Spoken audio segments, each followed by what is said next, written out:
Agent Nightingale, this is private property, and I will not allow you to disturb my patients. Yeah? I can get a warrant. How would your fragile little patience like that? Oh, I'm thoroughly intimidated by your mighty authority now, Agent. Listen, you smug snob. How would you like it if I busted through this gate and knocked you around a little? Agent Nightingale, first of all, I'm recording this conversation, so you might want to watch what you say. Secondly, you're not dealing with a hick now. I know the law, and if you can get a judge to grant a warrant, I'll be glad to cooperate. But you won't get one. Be advised that any further communications with me are to be made through my lawyer. I don't believe this. Good day, Agent. Yeah.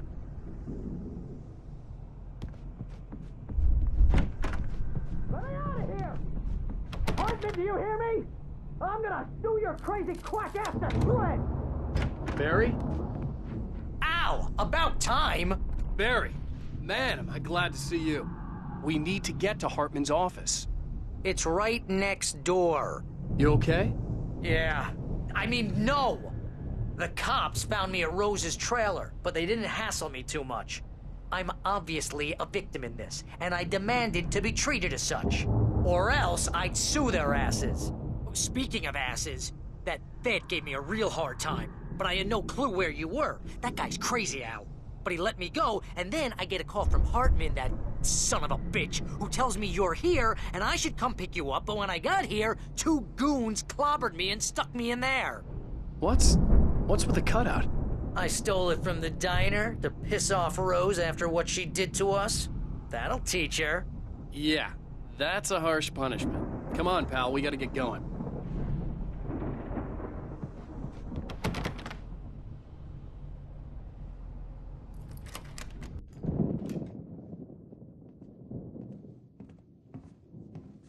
These were all the pages I had on me. And more.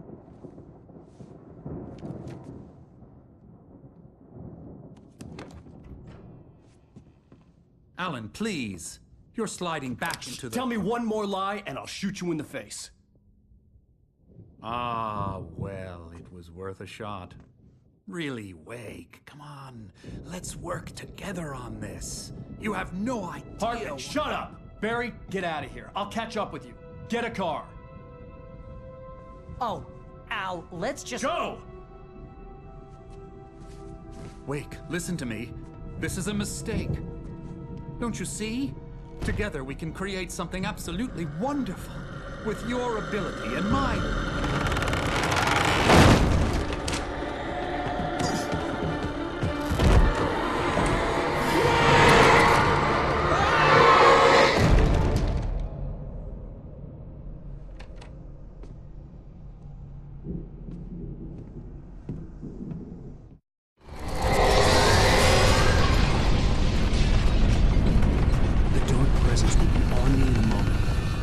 Find a way out.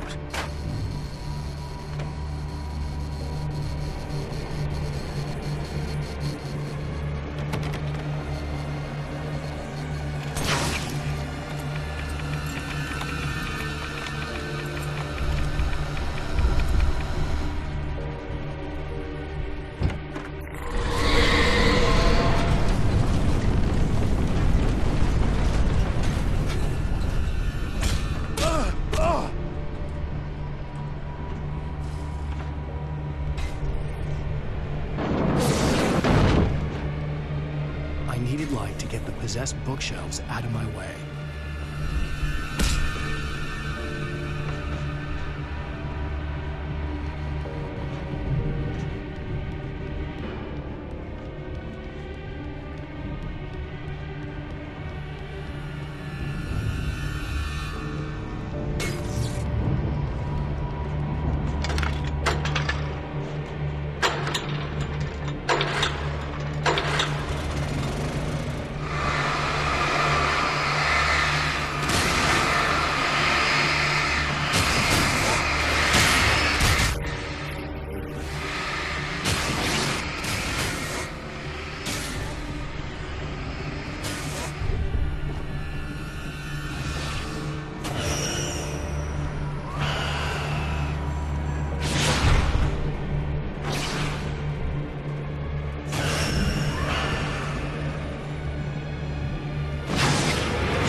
car, but the gate's locked. You're gonna have to go through the hedge maze over there.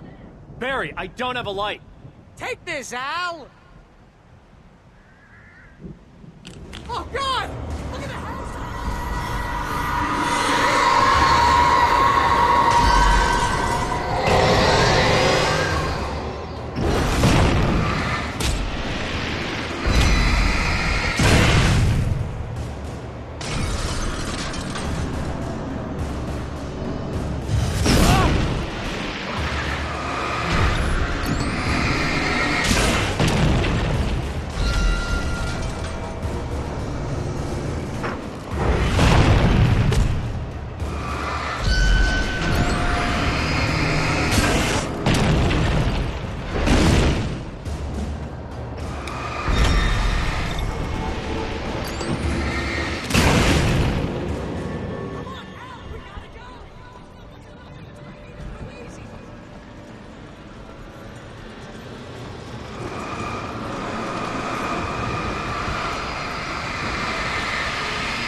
Hartman followed the fall of Alan Wake with his binoculars. When the rider hit the water, he ordered Jack to take the boat to him. The spot was easy to see in the dark, even with all the extra lights in the boat. The flare floated and kept burning even in the water. Jack turned the radio louder as the engine sputtered. The music was rough and clanking, something the Anderson brothers would no doubt have enjoyed. But Hartman chose to ignore it. Wake was finally within his reach. Hartman knew he was no creator. He had no ambitions on that front, and he certainly didn't want to end up like every artist he had worked with here, damaged in ways that were hard to describe, or worse. It was enough for Hartman to maintain creative control and provide direction, to be a producer. That was what most of these people were in need of anyway. Of course, suitable subjects were few and far in between.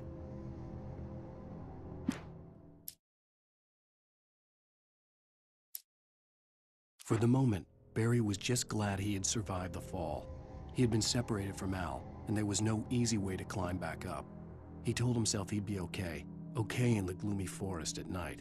He would just have to wait for a while for Al to find his way down. Barry turned when he heard the heavy footsteps and saw the movement.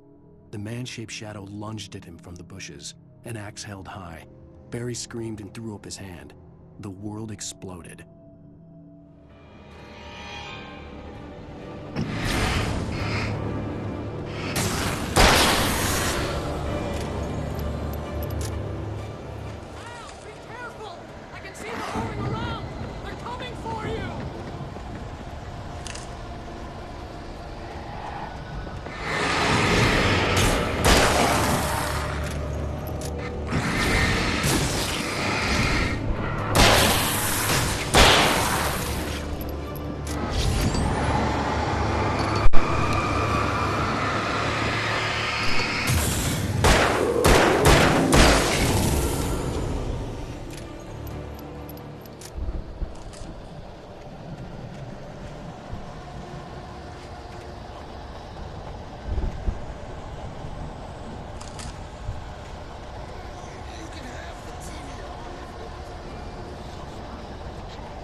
We'll turn it off.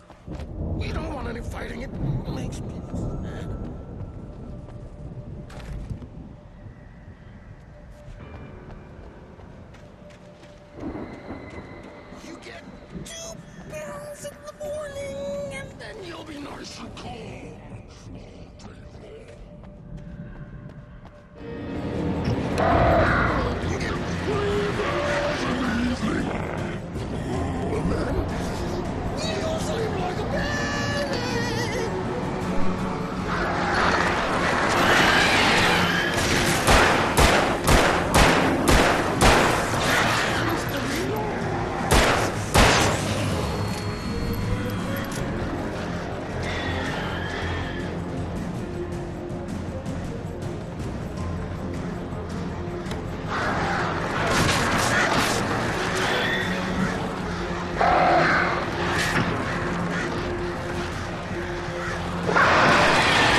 Hartman watched as Wake's features slackened. The man was bullheaded, no doubt. Even lying on the bed, he'd almost broken Hartman's nose the second time. But with a little time, he could break Wake down, give him proper direction. Wake was easily the most promising subject he had had. Well, since Tom, really. "Sleep well, Alan," Hartman whispered with a smile. "Let me take care of you." He sniffed hard to clear his throbbing nose, swallowed blood, and barely tasted it.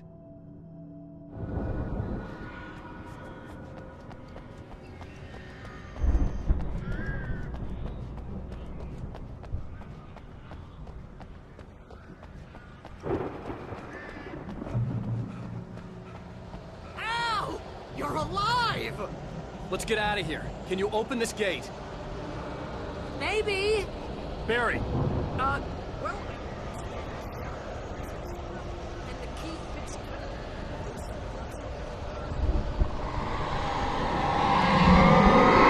Barry! Find it! Don't worry about it!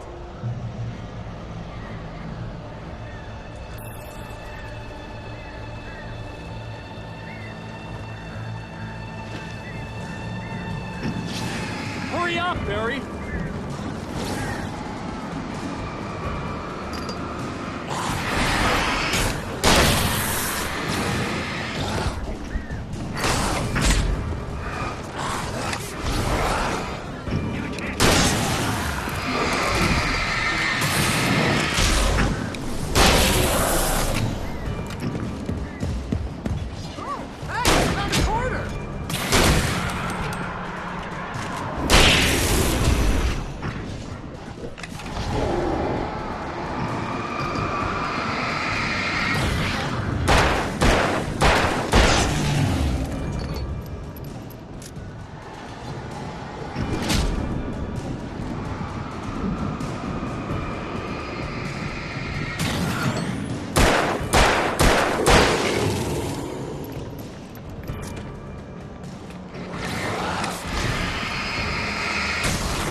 Please tell me we're headed for the nearest "You're now leaving Braight-Fallz. Come back soon" sign. We're going to the Anderson farm. I knew you were gonna say something like that. You know what? You owe me big time for this. When this is through, if we make it, I don't care what anybody says, I'm done with darkness. You're gonna buy me a tanning bed as a gift, and I'm gonna live in it.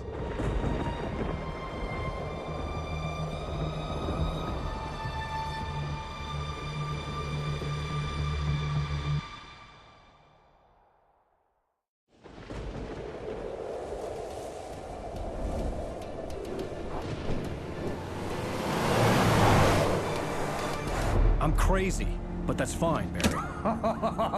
Oh, you got that right, Al. You're barking mad. You are by far the craziest... But maybe that's inevitable when you deal with crazy stuff like this. It helps. This is happening, Barry. Alice, they never had Alice. She's trapped in the darkness at the bottom of the lake, but she's not dead. Al, how can you know that? I know, Barry. I can... Al, No, listen. I can bring her back. I can find her. There's something special about this place. The lake, it does something to the work